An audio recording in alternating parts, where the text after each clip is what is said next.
No, I'm not worried at all. I rely on God, Allah. So. All right, Sheikh, Assalamu alaikum. We got a very unique prop that's specially in honor of you. Wow. So we want to get a good. I think we gotta get a. I need a ship with it as well. Exploring history. This is we gotta get a nice picture with the Sheikh like this. Wow. And then we're gonna have exploring history. So the Prime Minister of Canada, Diefenbaker. Okay. This is from the museum, Diefenbaker Museum. Wow. For Canadian history. This is what they used to use back. I think he has it on there. Like And it's quite real. Yeah, Even the vision is. on the side it'll say. Get a nice portrait one, you know. Wow. That's amazing. Especially the ones on pirates, and there is a movie called Amazing Grace. It's one of my favorites. It's about the abolition of slave trade, and even those guys used to use instruments. And most importantly, in the not the British Museum, Victoria and Albert Museum, there is a telescope which belonged to Tipu Sultan. Looks exactly the same, clearly produced in the 18th century. It's an 18th century product. And he was very modern in using technology and taking advantage of it. So what a present! Thank you so much, guys. Amazing. It really brings back a lot of how can I put it? Memories. I mean, in terms of reading books and reading into history. I'm a historian by nature, I would say. Okay, it's part of my DNA. I don't know why, but I love history. And I have a lot of passion for it. So I like historic objects. People like modern cars and technology and gadgets and phones and stuff like that. People are into that kind of stuff. But nothing pleases me more than holding on to a historic object, which is original from the past. It's something real. Basically, you're holding history in your hand. So that's why it's one of my obsessions to collect historic objects like manuscripts and coins and documents and things like that. What started your passion for this? For collecting, for connecting with history? I would say my ancestral history. I grew up looking at my ancestral library, and I looked at books. We left behind some swords, even a spear, So those guys were quite active. This works as a retractable baton. Yeah, absolutely. It's quite heavy. You can use. People won't expect it. Yeah, subhanAllah.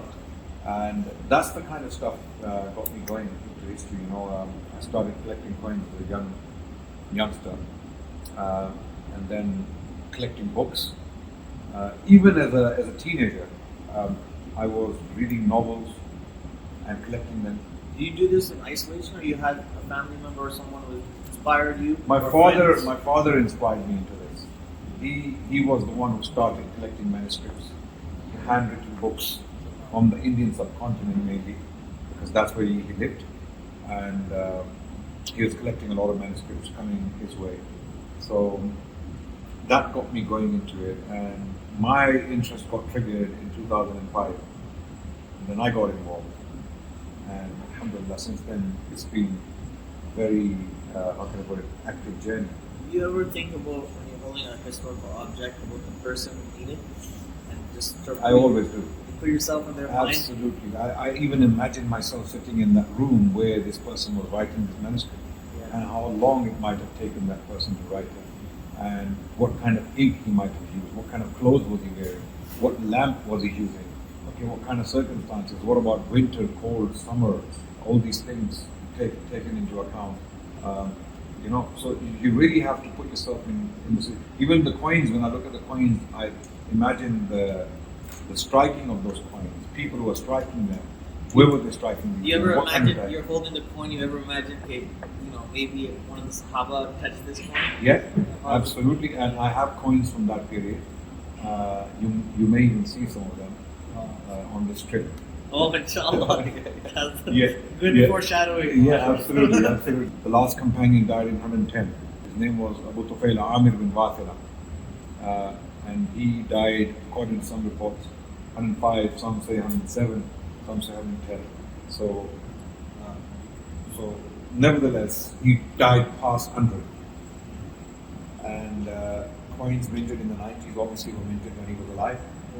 You know, we have identity crisis. So what do you think for youth? Not just youth. People say youth all the time. It's not a youth problem. It's actually an ummah problem. We all have this identity problem. I don't know if we want to save this for the podcast because it's like good conversation. Yeah, I think so. Because you know, the differentiation he makes is like the way sometimes we present it. Well, youth are losing their identity. Well, if the generation before it didn't also like they didn't instill it properly, then it's not just like an isolation and a vacuum. It's a chain, right? That maybe it's the accumulation of identity being lost every single generation, and so now we're seeing a cumulative effect, or sometimes that effect is exacerbated when there's a dramatic shift in environment. You know what I mean? Like, for example, Muslims living as minorities here, right? Yeah, Islamophobia. Yeah. I believe Islamophobia is one of the greatest catalysts. It's one of the greatest triggers to reignite passion for Muslim identity. Youth who would have otherwise completely, they would have been ignorant about their history. Now they are now discovering their past. Yeah. And I believe it's similar to what happened in the U.S. When Afro Americans were deprived of their history, their heritage, and they tried to rediscover it in the early 20th century when they had realized what brutality they had gone through. So similarly, events like oppression, not events, like processes like oppression and discrimination and hatred, things like Islamophobia, let's say, they do trigger people into discovering who they are. What did they stand for? Maybe our elders didn't face that kind of situation. We are facing those situations today because we live in a hostile environment. The media has created it, but Allah works in wonderful ways. Sometimes you need Pharaoh to wake Banu Israel up. You need Pharaoh to bring about a Musa.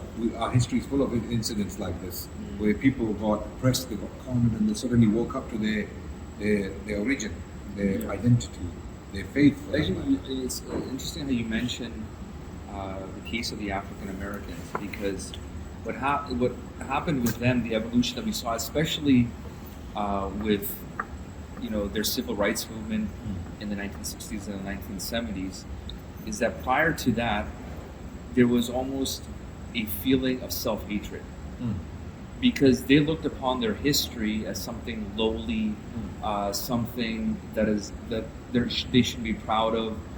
They looked at Africa, for example, as being something that's backwards, and we're lucky to be here in more advanced civilization and things like that. What happened in the 60s and 70s is that they revived this Pan-Africanism and appreciation for African culture, African history, and that was synonymous. That happened in parallel with them reviving that self-confidence. You understand what I'm saying? Absolutely. So it's almost like it's needed. You know what I mean? It's needed for that identity and that revival. Is that you need to appreciate, know your history, and be proud of your history. Yes. Because it seems like the colonizer makes you hate yourself by making you hate your history and not knowing your history. That's right. Right now as we speak, even Muslims are being conditioned into thinking that our history is not all that great. Muslims don't achieve all that. There is another view, let's say, or there are nuances. Sometimes people speak in academic terms, and they're trying to undermine your history and your heritage, right? That's why it is necessary for us to rediscover. Okay, and don't forget, behind the 60s and the 70s were people like Marcus Garvey, right?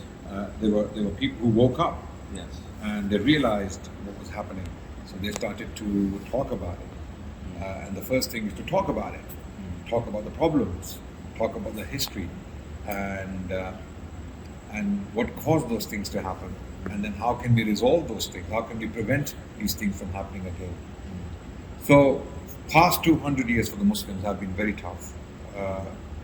colonialism and then post-colonialism.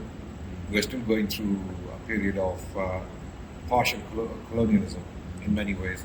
So we need to really understand what colonialism was, what it did, how it was done, and then once you understand all of that, you can predict a better future for ourselves. When we're looking at identity, it seems that people think that it's something that's like the identity crisis happening now, but older generation is not going through identity crisis or didn't have an identity crisis. But it seems more towards like the notion that that identity is a constantly changing thing. So even like I've seen our uncles and aunties get addicted to phones today more than even youngsters. Like I was we were eating breakfast of course. I noticed that like a lot of older people are just on like older meaning like above 60s and stuff on their phones. So their identity and the way that they shape and see themselves now and the way that they operate on a daily basis, the way they see the world now, has also changed. But almost I feel like we've bought into valuing capitalism and the values of capitalism to the point where people will not see Islamic history as something that should be part of their identity and something they need to invest in because they don't see the value in it. You see what I mean? Like where's the money? What monetary benefit do I get by learning about history? That's almost the mindset of decision making in general. You don't understand the utility of knowing history. I mean, you obviously this is your passion, but that's the problem, is that people don't understand the massive utility, of like in a practical, real life effect, right? And I think one has to just look at the Quran. Allah subhanahu wa ta'ala taught, like, yes, we need to know about that, because you're going to face every day a situation that you can draw from history. Exactly, absolutely. So the purpose of history is to draw lessons, to live a better present, and to better predict your future, right? So if you look back and see what people went through, like Allah subhanahu wa ta'ala commands in the Quran, "Siru fil ard, fanzuru kayfa kana aqibatul mukaththibin." Okay, go in the land and see what happened to people before you. Why is Allah telling us that? So that we can take lessons and avoid those mistakes, avoid those pitfalls. Okay, because when you go on a road, okay, when you are upon a path, there will be potholes, there will be obstacles, there will be robbers trying to rob you. It's a long road, what we call life, right? And one of the ways to have a safe journey is to talk to someone who has been on that road. That's what Allah subhanahu wa ta'ala is trying to teach us through history. Allah is the one who's the guide, who is the hadi, as we say, right? So He's trying to tell us that this is where the potholes are. Okay, this is where people went wrong. This is where the robbery took place. Be careful about this. Be careful. Yes. And once we learn from that, we have a smooth journey. That's why history is absolutely crucial. So when people say that history doesn't really change what happens now or what is to happen in the future, they are wrong. Yes. Because we are facing very similar issues. Could one make the analogy that, as an individual, on a micro level, the way that you mature and you develop as a person, and the way that you show the evolution of your intelligence is because you're drawing upon, a previous day, your accumulated life experiences. Yes. And then on a macro level, on a societal level, what human beings and the history that's been accomplished through humanity, right? That should lead, right, to the advancement. That should actually be the basis of how we build and advance civilization, of learning from that.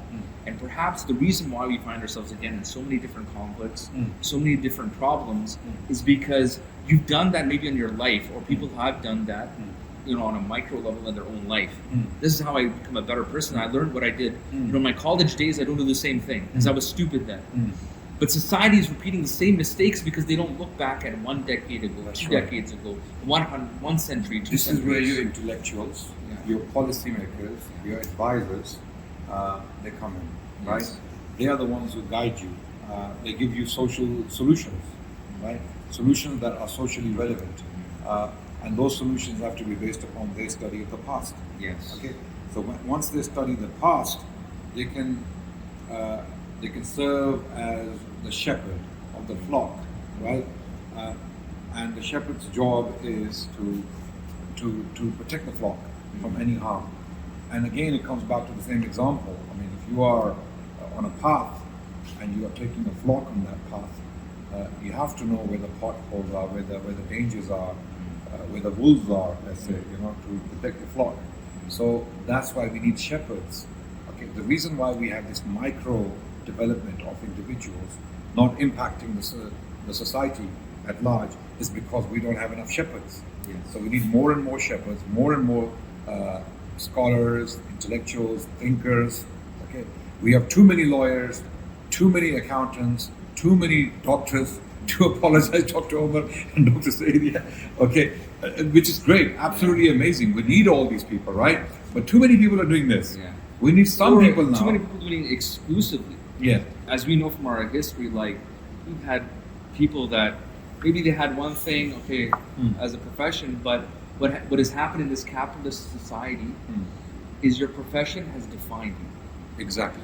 You know what I mean? Yeah. So we have ulama in the past too. Yeah. We have historians. We have great people in the past Yeah. who've had, like, if you look at their actual biography, multi-talented. This is how they provided for their family. Like, okay, they had a farm, they had a business, but that didn't define them. Yeah. But in a capitalist society, what's given so much value and emphasis, and so then you don't like as he was saying, there's no value in history. Yeah. So why would I, spend thousands of dollars building in Islamic or a historical library? Like I know you have, into books and collecting manuscripts and all these different things, right? What's going to be the monetary benefit of that, right? Yeah. Yeah. So I think that's also the zeitgeist of what's kind of enveloping everyone today, like drawing everyone in today. That's an important distinction. Like people think your identity today is like who you are and what you do have become synonymous terms. Yeah. When actually it can be different. That's right. What you do doesn't necessarily mean that's who you are. Exactly. Right? And or what you stand for. What you stand for, what you believe, or what your values are, right? And so, for example, like when I see you grab this, the thing I see when I see joy on your face. See, I don't see you picking that up just for the pragmatics of learning the lessons of history to know now what to do in the future. That can be a big benefit that we can learn about history from. But I literally see joy on your face. So it seems to me that it's, we're sentient beings in the sense that we're not robots where we're just thinking about, okay, how do we increase efficiency, effectiveness on the next iteration of what we're doing. We think about meaning, meaningfulness, purpose, fulfillment. Exactly. And I feel like the history that we have, especially the Islamic history we have, is so deep and rich with meaning that if you can touch it, you will literally be a more happier person. Absolutely. And when I see that you touch, I watched your videos like about the coins, about even when you're talking about making sugar, from sugar cane and stuff like that in Pakistan, and I see your face and I see that this is not an academic exercise for you. No, it's not. No. This is something deeper. It's part of your consciousness, Yes. right? Because as you mentioned, an animal is looking for, okay, this is what is going to be the physical material benefit, right? But it seems like, the higher consciousness is seeking that meaning from history, from relationships, from everything. That's why our faith, our history is beyond the material. Yes. Okay, it's not about paving roads, building skyscrapers, and creating machines. It's about making better human beings. It's subhanAllah the way you said it, because in the Quran, what does Allah always ask us? What happened to the people before? Did you not see the result of those civilizations and monuments and structures? التي لم يخلق مثلها في البلاد. Allah says that no one like them was created before them. Okay, they were very powerful. And you can see that when you see those monuments. They carved mountains. Without your drilling machines and all the technology you have today, they carved mountains with bare hands. So they were some phenomenal creatures, right? And Allah mentions them specifically with that quality. And despite all that, they perished because they were completely focused on that. The stone, okay, the art or the carving. Okay, this is why Iqbal, it summarized it beautifully in one of his poems. He said, "काफिर है तो काफिर की पहचान के वो आफाक में गुम है, मोमिन की ये पहचान के गुम उसमें है आफाक." Okay, so he's saying a disbeliever, someone who is driven by materialism, let's say, right? He is lost in his materialism. All he can see is material objects around him. You know, he's possibly looking at the universe. Today people we call empiricists, right? Yeah. Okay, he's simply lost in the empirical in this universe. Yes. But the believer, he has the cosmos lost in him. So this believer is lost in the cosmos. Okay, but the cosmos is lost in the believer. Okay, so this is the difference. Someone who is just looking at the outward, Yes. reality of something. Yeah. But a believer is someone who basically takes everything in. Yes. Yes. It's a very deep thought. Yeah. God was amazing. He was like a huge, I think, source of revival. Yeah. Huge source, and I think really gave a strong. Like we're talking about identity. I think that shows you the power of words. Yes. Because a lot of times we undermine that ideas, words, and we look at the finished product of those structures. But those structures all started from ideas, design, knowledge. It would not have been even that in a physical sense would not have been created. But subhanAllah, imagine like the power of these poetry, takes like you have this overwhelming machine of colonialism, and words are what kind of turn it upside down in the heart of a person. It frees the chains of that overwhelming machine. And if we even look even obviously before that, what is our entire Kalamullah? Words are powerful. Yes. The most powerful thing on the face of the earth that we have experienced is Hidayah from Kalamullah. Yes. Words are powerful. I think Yes. we don't appreciate, the effect and the impact every single word that we utter has. Yes. Absolutely. And the thought, if you put thought into it, and you put, like as we were talking about tadabbur and tafakkur and looking at everything, the way that those words can change a human being and society. Absolutely. Islamic civilization from Spain to China was a product of these words. Yes. Quran is at the root of what we call the Islamic civilization.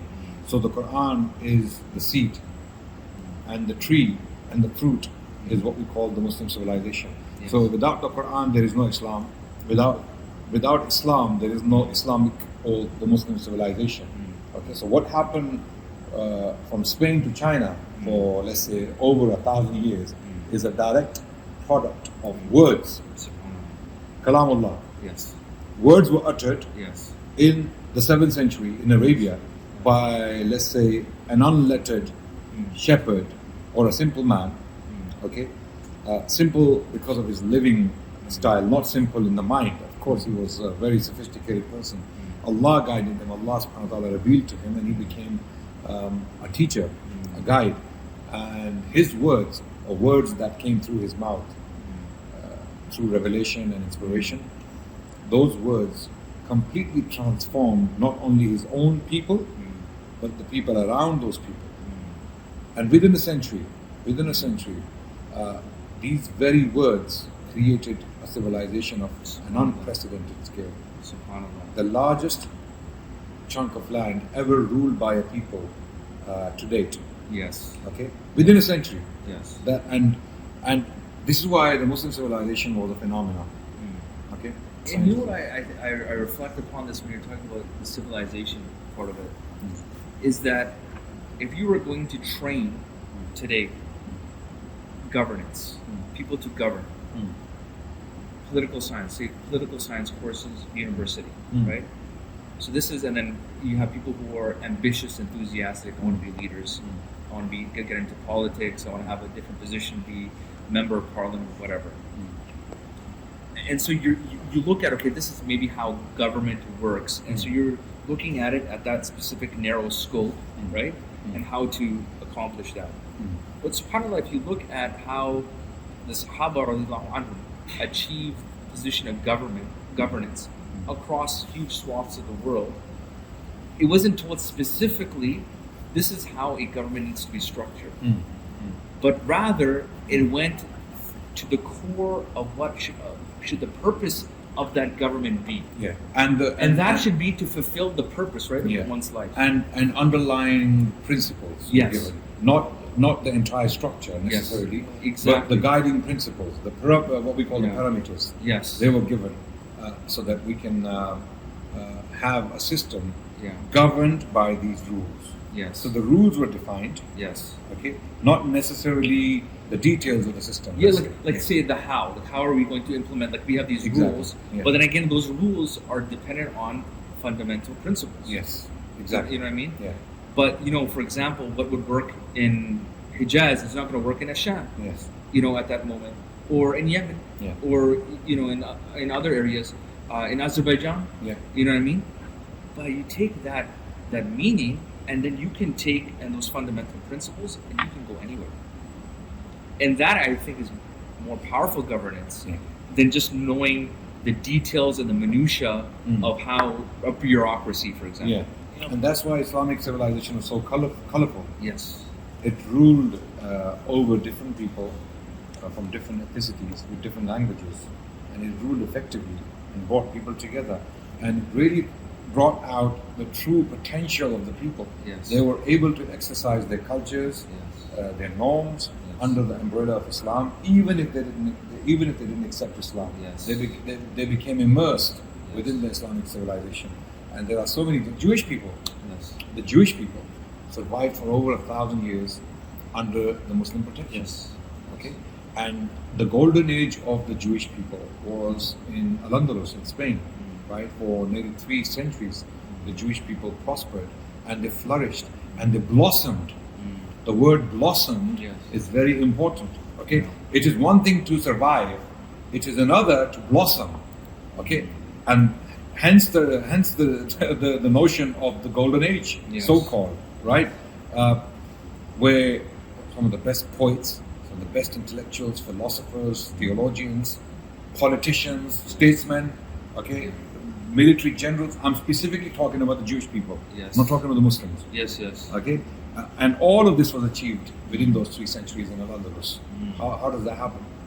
Even though they are not part of the faith that facilitates all this. Yes. So on that note, let's move to the podcast and save some information for the podcast. We're going to embed some conversation, inshallah. Assalamu alaikum everyone, Adnan Rashid here. I just want to request that every single one of you must subscribe to Life Haqq podcast YouTube channel. A lot of amazing content is going to come up. A series on Ottomans is already there, so watch this space and subscribe. Do not miss this opportunity to be exposed to amazing content on Islamic intellectual history and the history of Islamic dynasties and all of that. So Life Haqq is your channel. Subscribe. Assalamu alaikum.